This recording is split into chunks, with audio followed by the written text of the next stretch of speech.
60년대, 70년대에는 독일, 70년대, 80년대에는 일본 수출 물량을 안전하게 세계로 실어 나르기 위해서는 수에즈 운하 통과나 호르무즈 해협, 그러니까 팔 곳도 없고 소비할 수도 없는 그런 불경기, 경제 대공황이 오는 것인지, 젤3에서 그 엔드게임이라고, 그 엔드게임은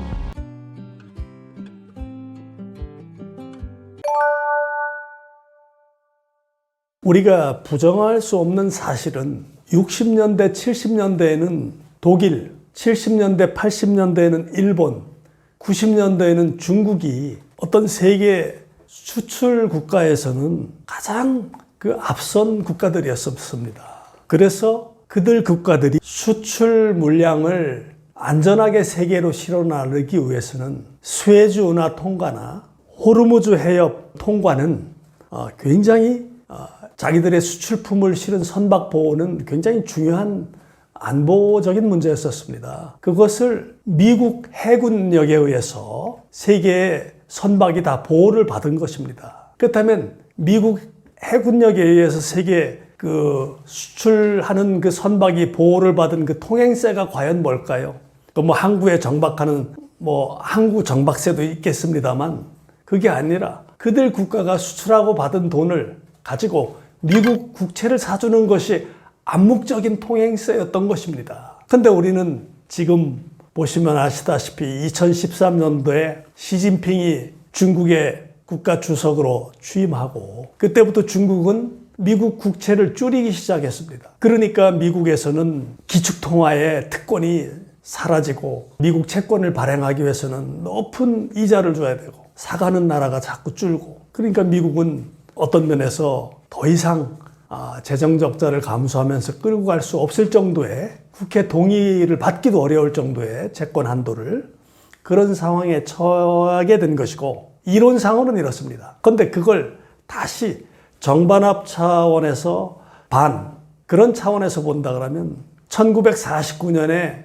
장개석 국민당 군대가 마오쩌둥 공산당 군대에게 밀려서 대만으로 쫓겨간 사례를 본다면 많은 역사학자들은 그것을 이해하지 못하고 있습니다. 그 당시에 장개석 군대는 엄청난 그 중국의 장악력과 군사력, 모든 미국의 지원 이런 거에 의해서 그 농민에 불과한 마오쩌둥 군대한테 질 수가 없는 그런 상황이었었는데, 그 미국에서는 미국인지 미국의 그 당시에 OSS라고 하죠. 미국 CIA 전신인 그러한 기관들에서 마오쩌둥 군대의 돈과 무기를 지원해서 그 장개석 군대가 지금 대만으로 쫓겨난 것 아니겠습니까? 과연 그 당시 1949년도에 아시아존에 그 5억 명이나 됐던, 그 당시에는 인구가 5억 정도 됐겠죠. 중국이 공산주의 국가가 됐을까? 이건 굉장히 아이러니한 어떤 그 사례라고 보여지는데, 2013년도에 시진핑이 중국 국가 주석으로 취임하고 나서 그 주변 국가들끼리 브릭스라는 단체를 만들어서 미국의 달러 기축 통화에 저항하면서 그 브릭스 국가들끼리의 무역 시스템, 무역 결제 시스템을 가져가려고 하는 이러한 것은 1949년도에 마오쩌둥이 장개석 군대를 대만으로 밀어냈던 그런 사례와 굉장히 유사성이 있습니다. 말하자면 지금 현재 미국의 달러 기축 통화가 1944년 브레튼-우즈에서 결정되고 난 이후에 한 80년이 흐른 것입니다. 그러면 근대 400년 역사만 보더라도 100년에 한 번씩 바뀌었는데, 지금 현재 모든 기술력이 이제 종이화폐는 이제 거의 수명을 다 해가고 디지털 화폐로 지금 블록체인에 의한 디지털 화폐 시스템을 가고자 또 가야 되는 그런 현상에서 시간이 됐다고 저는 보여집니다. 그래서 시진핑이 마오쩌둥처럼 엑스맨 역할을 하는 것인지, 그건 제가 증거를 제시할 수 없기 때문에 이거다 저거다라고 말씀드릴 수는 없겠습니다만, 우리는 한쪽으로만 생각하기 이전에 일단 정반합 차원에서 합을 찾기 위해서는 정은 미국의 어떤 기축통화에 대해서 중국이 어떤 그러한 스테이블 코인으로 가고자 갈 수밖에 없도록 그렇게 연출된 것이 아닌가 이런 생각도 해보게 되는 것이죠. 그 다음에 중국이 저렇게 미국의 기축통화에 도전하면서 발생한 것이 아시아 국가들의 공산품이 사줄 곳이 없어졌지 않습니까?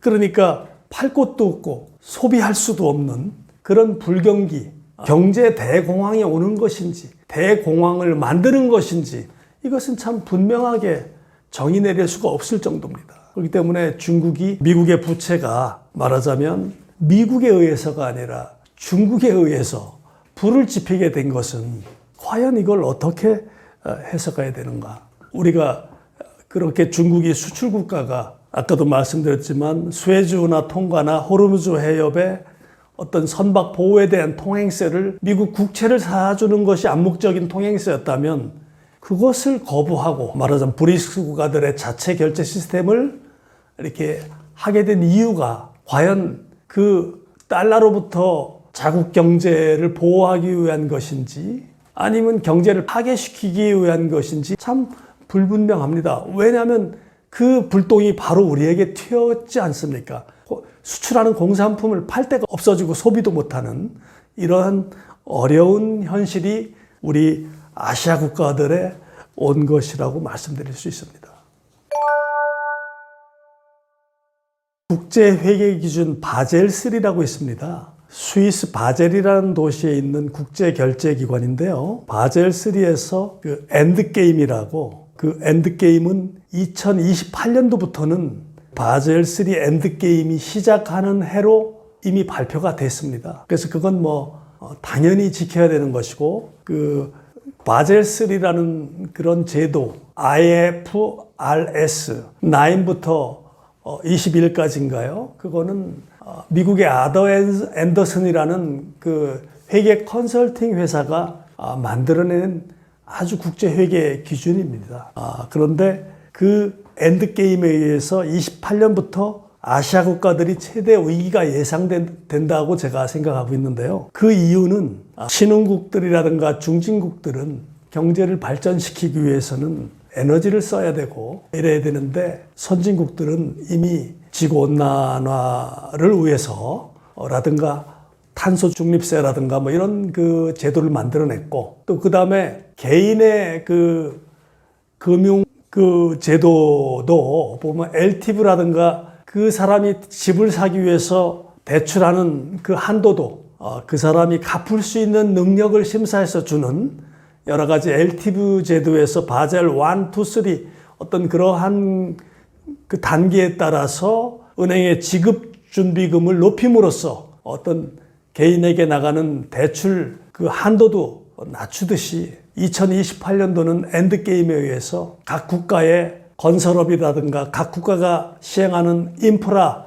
투자라든가 이런 것에도 말하자면 그 신용 한도에 따라서 대출을 규제하도록 되어 있습니다. 그렇기 때문에 과거처럼 국가가 엄청난 돈을 낭비할 수 있다든가 어떤 건설회사가 다른 사람의 대출 자금으로 무절제한 어떤 건설을 한다거나 이런 것이 다 금지가 됩니다. 그렇게 되면 결국은 선진국들이 중진국이나 개발도상국에 고리대금업을 한다는 것이나 똑같은 얘기가 됩니다. 비싼 이자를 주고 비싼 금리를 주고 막대한 자금을 쓰기가 어렵겠죠. 그렇게 되면 굉장히 어려운 그러한 경제 성장이 될 것이고 그 다음에 내년부터는 미국의 금리 인하에 따라서 어떤 미국의 저금리 정책은 미국의 국채가 녹아내리고 그 여파는 아시아 국가들의 고금리와 고환율 또 가지고 있는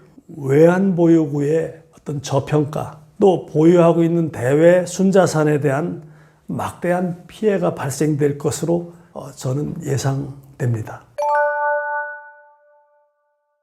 AI의 가장 큰 경쟁자는 인간입니다. 그렇다면 그 경쟁자인 인간들의 어떤 그 경쟁, AI와 경쟁할 수 있는 인간들을 다 제거할 수 있다 그러면 AI는 과거 19세기에 석유왕 록펠러가 독점 시장을 장악해서 석유 제국의 제왕으로 군림했듯이 AI는 인간의 노동력, 전문직이나 이런 노동력을 제거해버리면 AI는 21세기 독점 시장을 점령할 것입니다. 그렇기 때문에 지금은 AI가 너무나 비용이 싸기 때문에 누구나 챗GPT 같은 것도 우리가 이용하고 있습니다만 사실은 비용 편익 분석을 한다 그러면 투자 비용이 너무나 엄청나게 들어갔기 때문에 그 이용료를 내고 사용은 하지 못합니다. 근데 그게 지금 우리한테 감춰져 있는 현실입니다. 왜 그러냐면 쿠팡이나 아마존이 처음에 그 사업을 성공하기 할 때까지 그 매몰 비용을 쏟아 부었듯이 3조 내지 4조씩이나 손해를 봐가면서 그 사업이 성공할 때까지 독점 시장을 장악할 때까지 자본력으로 성공시킨 겁니다. 그렇기 때문에 AI가 지금 현재 들어가고 있는 미국의 다우지수 시장의 시가총액이 35%가 AI 관련 그 종목에 대한 주식 시가총액이 거기에 포함되어 있습니다. 그렇기 때문에 엄청난 거품이 껴있고 지금 우리나라가 이번에 젠슨 황이 왔을 때 26만 기의 GPU를 사준 것도 한 약 14조 원가량 된다고 그러죠.